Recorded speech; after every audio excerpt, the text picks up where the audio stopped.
Breaking news. Dharmasthali తవ్వకాలలో సంచలన విషయాలు బయటకు వస్తున్నాయి. ధర్మస్థలిలో ఇప్పటి వరకు 1 నుంచి 5 సైట్లలో తవ్వారు. 5 సైట్లలో jacket, ATM card, PAN card, ఒక బ్యాగ్ దొరికిందని చెప్పారు. ఈ రోజు 6వ సైట్లో 6వ పాయింట్లో తవ్వకాలు జరుపుతూ ఉన్నప్పుడు కొన్ని ఎముకలు దొరికాయి. ఒక పుర్రె దొరికింది. ఆ పుర్రెను, ఆ ఎముకలను ఒక బకెట్లో, కవర్లో తీసుకొని ఫోరెన్సిక్ ల్యాబ్కి తరలిస్తూ ఉన్నారు. ఈ రోజు ధర్మస్థలి తవ్వకాలలో ఎముకలు, ఒక పుర్రె దొరకడంతో ఆ పారిశుద్ధ్య కార్మికుడు చెప్పినవి వాస్తవాలేనా అనే చర్చ జరుగుతోంది. పారిశుద్ధ్య కార్మికుడు ఎప్పుడైతే వచ్చి నేను కొంతమంది అనుమానాస్పదంగా మృతి చెందిన వ్యక్తులు, అంటే చంపబడినటువంటి వ్యక్తుల దేహాలను పాతి పెట్టాను అని ఎస్పీకి కంప్లైంట్ చేశాడు. కోర్టుకొచ్చి తన వాంగ్మూలం ఇచ్చాడు. ఆ తర్వాత సిట్ ఏర్పాటు చేసి అక్కడ తవ్వకాలు జరుగుతుంది. చూడండి ఒకసారి, అదిగో ఆ బకెట్లో, ఒకసారి మీకు బిగ్ టీవీ స్క్రీన్ పైన ఒక బకెట్ ను చూపిస్తాను. ఆ బకెట్లో ఒక పుర్రె ఉంది. ఆ పుర్రె మహిళదా పురుషుడిదా? ఆ పుర్రె మహిళది అనే మాటలు కూడా అక్కడ వినిపిస్తాయి. చూడండి ఒకసారి, అదిగో ఆ పెయింట్ బకెట్ లా ఉన్న ఒక బకెట్ కనిపిస్తోంది కదా, రెడ్ సర్కిల్లో. ఆ రెడ్ సర్కిల్లో ఉన్న బకెట్ లో ఒక పుర్రె ఉంది. ఆ పక్కనే ఉంది కదా ఒక కవర్. ఆ కవర్లో కొన్ని ఎముకలు ఉన్నాయి. ఇప్పుడు ఆ బకెట్లో ఉన్న పుర్రె, ఆ కవర్లో ఉన్న ఎముకలు ఎవరివి? ఆ మరణించిన వ్యక్తి ఏ కారణం చేత చనిపోయాడు? ఆ పుర్రె మహిళదా పురుషుడిదా? ఇప్పటి వరకు కొన్ని వచ్చినటువంటి ఆరోపణల, ఆ వ్యక్తి చెప్పినటువంటి ఆరోపణల్లో మహిళలపై అఘాయిత్యాలకు పాల్పడి చంపేశారు. కొంతమంది పురుషులను చిత్రహింసలకు గురి చేసి చంపేశారు. వాళ్ళందరి శవాలను, వాళ్ళందరి దేహాలను నాకు తీసుకొచ్చి ఇస్తే నేను వాటిని ఖననం చేశాను అని ఆ వ్యక్తి చెబుతూ ఉన్నాడు. 1995-98 నుంచి 2014 వరకు ఈ తతంగం అంతా యథేచ్ఛగా జరిగింది, నిరాటంకంగా జరిగింది. నేను వాటిని ఎదిరించలేకపోయాను, బెదిరింపులకు గురై ఎదిరించలేకపోయాను. తర్వాత వాళ్ళ కుటుంబంపై కూడా అఘాయిత్యాలకు పాల్పడే పరిస్థితిని తీసుకుని రావడంతో కొన్నాళ్ళు అజ్ఞాతంలో ఉండాల్సి వచ్చింది అని అక్కడ నల్లటి ముసుగులో ఉన్న ఒక వ్యక్తి చెబుతున్నాడు. ఈ రోజు 6వ స్పాట్లో తవ్వకాలు జరుగుతూ ఉన్నాయి. మొత్తం 13 స్పాట్స్ గురించి అతను చెప్పాడు. నేత్రావతి నది పక్కన కొన్ని స్పాట్స్ చెప్పాడు, అలాగే రోడ్డు పక్కన కొన్ని స్పాట్స్ అని చూపించాడు. ఈరోజు 6వ స్పాట్ వరకు తవ్వకాలు జరుగుతున్నాయి. నేత్రావతి నది ఒడ్డున ఉన్న స్పాట్లో ఈరోజు 6వ స్పాట్లో జరిపిన తవ్వకాల్లో ఒక పుర్రె బయటపడింది. మరి ఆ పుర్రెను ఖననం చేసింది ఎప్పుడు? ఎన్నాళ్ళ క్రితం ఖననం చేశారు? ఆ పుర్రె ఎవరిది? ఏ కారణంతో చనిపోయిన వ్యక్తిది ఆ పుర్రె? అది మహిళదా పురుషుడిదా? ఇప్పుడు ఫోరెన్సిక్ ఏం తేల్చబోతోంది? ఇప్పటి వరకు 5 సైట్లలో తవ్విన తర్వాత ఏమీ దొరకలేదు అని అనుకున్నారు. కేవలం జాకెట్ ముక్క దొరికింది. ఆ తర్వాత ఒక ఏటీఎం కార్డు దొరికింది, పాన్ కార్డు దొరికింది. ఏటీఎం కార్డు ఒక పురుషుడిది, ఆ పాన్ కార్డు ఒక మహిళది అని చెప్పారు.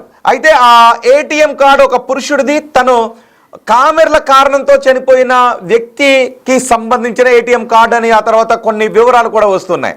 మరి కామెర్ల కారణాలతో చనిపోయిన వ్యక్తిది అయితే ఈ చిట్టడవిలో ఆ వ్యక్తిని ఎందుకు ఖననం చేశారు? చనిపోయిన వ్యక్తిదే అయితే ఇక్కడ ఎందుకు తీసుకొచ్చి ఖననం చేశారు అనే కొన్ని ప్రశ్నలు కూడా ఉద్భవిస్తూ ఉన్నాయి.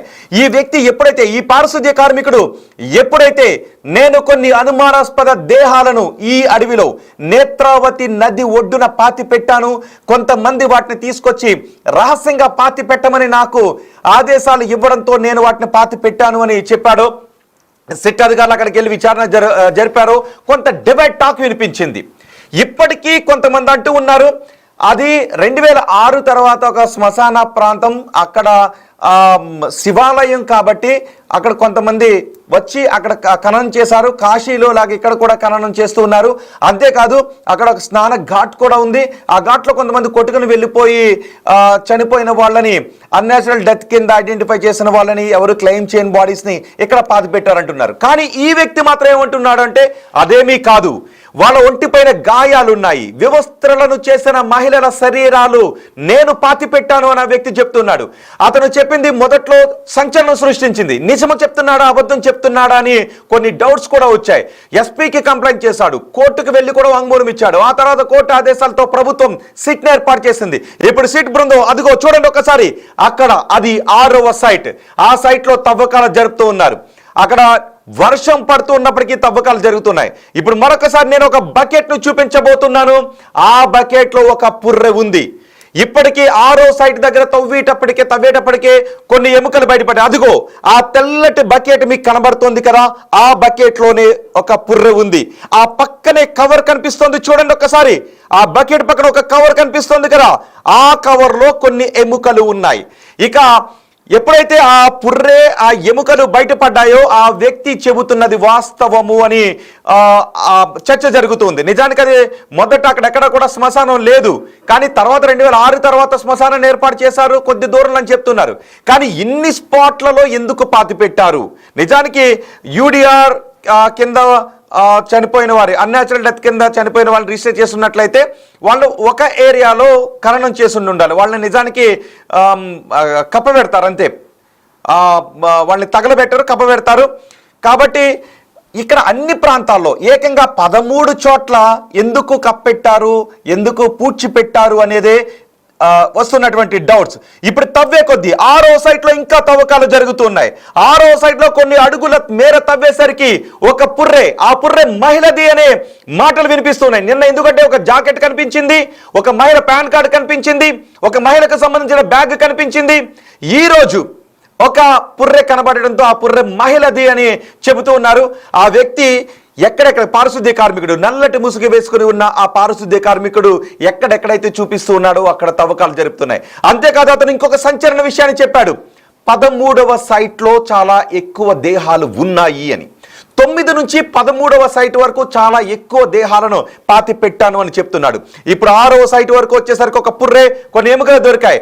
మరి 13వ సైట్ వరకు వెళ్లే లోపు ఎంతమంది చనిపోయిన వారి ఆనవాళ్లు బయటపడబోతున్నాయి? వాళ్ళందరూ ఎలా చనిపోయారు? ఈ వ్యక్తి చెబుతున్నట్టుగా చిత్రహింసలకు గురి కాబడి, అఘాయిత్యాలకు గురి కాబడే చనిపోయారా? లేదు మరికొంతమంది చెబుతున్నట్టుగా అక్కడ వేరే ఏదో కారణాల చేత చనిపోయి ఎవరు క్లెయిమ్ చేయకపోతే వాళ్ళని తీసుకొచ్చి పాతి పెట్టారా? మీరేమనుకుంటున్నారో మీ అభిప్రాయాన్ని కమెంట్ బాక్స్ లో తెలియచేయండి. మా ప్రతినిధి శివ మనకి అందుబాటులో ఉన్నారు. ఒకసారి నేను శివతో మాట్లాడతాను. శివ, 1 నుంచి 6వ సైట్ వరకు ఏమీ దొరకలేదు. ఆ సమయంలో అతను చెబుతున్నది అవాస్తవాలు ఏమో అని అనుకున్నారు. కానీ ఈరోజు ఒక పుర్రె, కొన్ని ఎముకలు దొరికేటప్పటికీ అతను చెబుతున్న దాంట్లో వాస్తవాలు ఉన్నట్టుగా అనిపిస్తోంది. అక్కడ మరికొన్ని పుర్రెలు, ఎముకలు దొరికే అవకాశం ఉంది అనే చర్చ జరుగుతుంది. సో ఇప్పుడు ఏంటి ఈ ఎముకలు, ఒక పుర్రె దొరకడంతో అక్కడ పరిస్థితి ఏంటి?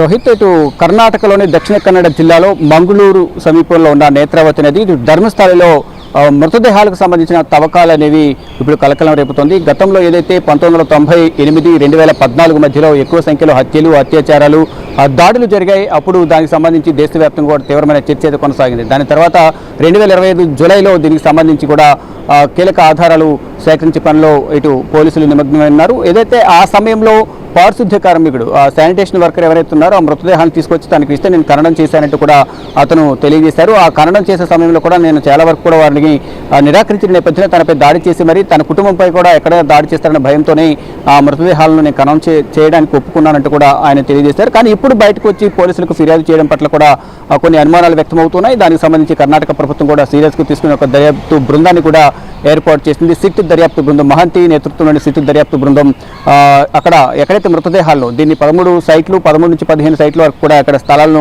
గుర్తించారు. ఒక్కొక్క సైట్లో 2 మృతదేహాల నుంచి 5 మృతదేహాలు, 8 మృతదేహాలు ఇలా ఖననం చేశామనేది కూడా ఈ శానిటేషన్ వర్కర్, పారిశుద్ధ్య కార్మికుడు చెప్తున్నారు. అతను ఇచ్చిన సమాచారం మేరకే అతను ఆరోపణ చేశారు కాబట్టి అతని సమక్షంలోనే ఈ తవ్వకాల కార్యక్రమం కొనసాగుతోంది. ఈరోజు 6వ సైట్లో తవ్వకాలు చేసిన నేపథ్యంలో అక్కడ అంటే నిన్న 1వ సైట్లో తవ్వకాలు నిర్వహించారు. అక్కడ ఒక జాకెట్, ఇటు పాన్ కార్డు, మరోవైపు ఏటీఎం కార్డు గుర్తించినట్టుగా తెలుస్తుంది. మరోవైపు ఒక బ్యాగ్, మహిళ బ్యాగ్ అవి గుర్తించారు. ఇటు పాన్ కార్డు హోల్డర్ని గుర్తించారు. అతను గత సంవత్సరం కామెర్లతో చనిపోయారనేది ఒక ఆధారం అయితే సంపాదించారు. కానీ ఆ కామెర్లతో చనిపోయిన వ్యక్తిని ఎక్కడికి ఎలా తీసుకొచ్చారనేది కూడా దర్యాప్తు కొనసాగుతున్నాయి. దానికి సంబంధించి కొన్ని అనుమానాలు వ్యక్తమవుతూ ఉన్నాయి. దానితో పాటు ఈరోజు 6వ నంబర్ సైట్లో కూడా ఇటు పుర్రె, మరోవైపు ఎముకలు, అస్థిపంజరం కూడా దొరికినట్టు తెలుస్తుంది. ఒకవైపు ఇటు పుర్రెను అది దెబ్బతినకుండా ఉండే విధంగా కూడా ఒక బకెట్లో దాన్ని భద్రపరిచారు. దాన్ని అక్కడి నుంచి నేరుగా ఫోరెన్సిక్ ల్యాబ్కు తీసుకువెళ్ళి దాన్ని DNA టెస్ట్ నిర్వహించిన తర్వాత